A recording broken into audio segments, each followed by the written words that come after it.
You wake up in December and reach for your lip balm before you even brush your teeth.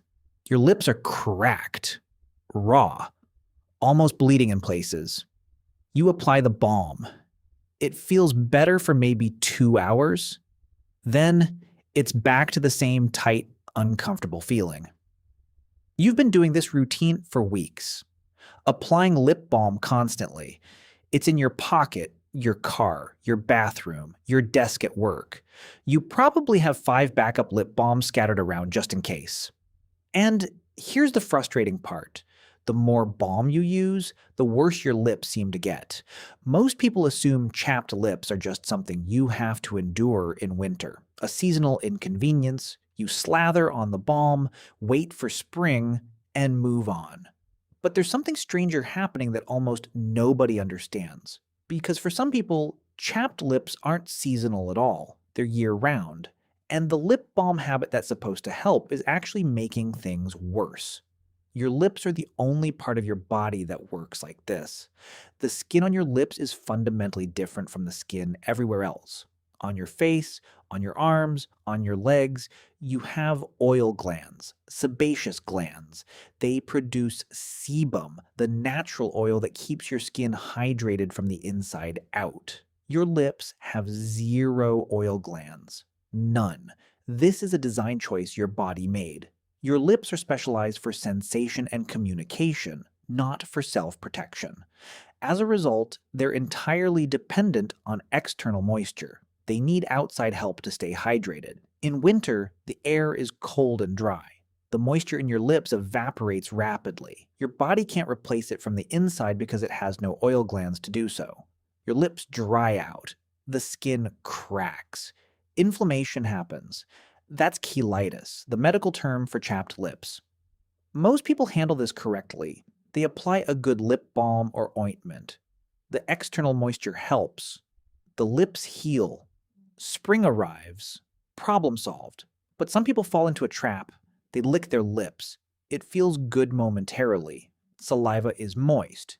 It temporarily relieves the dryness. But here's what happens biologically.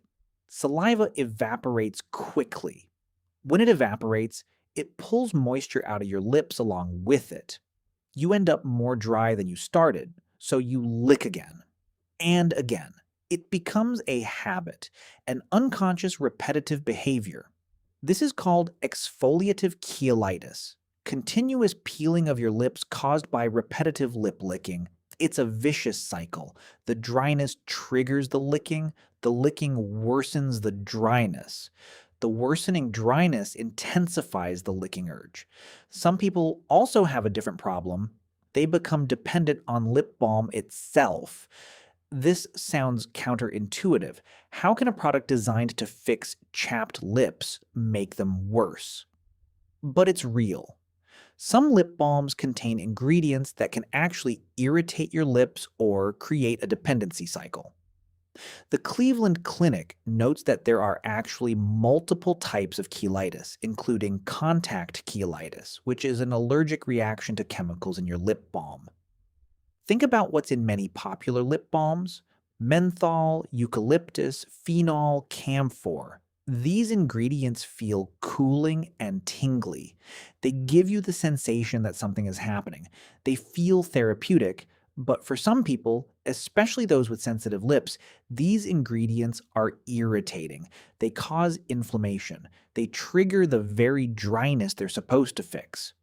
Even worse, some lip balms are formulated with ingredients that prevent your lips from healing. Certain waxes and oils can create a seal that blocks your lips' natural healing processes. Your lips can't breathe. They can't regenerate properly. So you keep applying balm. The balm prevents healing. Your lips stay damaged. You apply more balm. It's like scratching an itch. The more you scratch, the itchier it becomes. The itch doesn't go away because scratching prevents healing. It's the same mechanism with habitual lip balm use. There's another category of chapped lips that most people never consider: sun damage. Actinic cheilitis comes from cumulative UV exposure to your lips. Unlike the skin on your face, your lips don't have melanin protection. UV radiation damages the cells. It causes thickening and changes to the lip tissue. Over time, if you spend a lot of time outdoors without sunscreen, your lips can develop actinic cheilitis. This is more serious than simple winter dryness because it represents actual cellular damage. Then there are the infections. Angular cheilitis is a fungal infection that typically shows up at the corners of your mouth. It thrives in warm, moist environments, so it's more common if you're drooling at night or if moisture gets trapped in the corners of your mouth. Infective cheilitis from herpes simplex is another possibility, a viral infection that causes blisters and ulcers on your lips. This is very different from simple dryness and requires different treatment. Some people develop eczematous cheilitis. If you have eczema on other parts of your body, your lips can flare up too. The inflammation from eczema extends to your lips. You get the same kind of angry, red, cracked skin. This requires treating the underlying eczema, not just applying lip balm. And then there are the medication reactions. Certain medications, particularly retinoids used for acne or anti-aging, can cause drug-induced cheilitis. Your lips become extremely dry and may peel dramatically. This is a known side effect. If you're on retinoid therapy and your lips are wrecked, you're not doing anything wrong. Your medication is just affecting your lip tissue. Here's what most people don't understand about fixing chapped lips. The first step is often stopping what you're doing wrong, not starting something new. If you've been licking your lips constantly, you have to stop. I know it's hard. It's a deeply ingrained habit, but every time you lick, you're making it worse. You need to break the cycle. Use balm instead of saliva. Keep your lips moist externally, but stop at the licking behavior. If you've been using flavored lip balm, or balm with menthol, or essential oils, try switching to plain, simple ointment. Petroleum jelly works. Beeswax works. Plain plant oils work. You want something that moisturizes without irritating. Let your lips heal without the chemical stimulation. Hydration matters more than most people realize. Chapped lips are often a sign of systemic dehydration. You're not drinking enough water. Your skin is dry from the inside out. No amount of external lip balm will fix that if your body is dehydrated. Drink water, a lot of it. 8 glasses a day is a baseline. If you're in dry climate or doing intense exercise, drink more. Sun protection is critical for long-term lip health. If you spend time outdoors, especially in high altitude or reflective environments like snow or water, use a lip balm with SPF. Protect your lips from UV damage before it accumulates. Once you have actinic cheilitis, you're dealing with permanent cellular changes. Prevention is far easier than treatment. If your chapped lips persist for more than 2 weeks despite home care, if they're bleeding or severely painful, if you see blisters or pustules, that's when you see a doctor. You might have an infection, you might have an allergic reaction to something, you might have an underlying condition like eczema or a systemic health issue. A healthcare provider can examine your lips, run tests if needed, and prescribe appropriate treatment.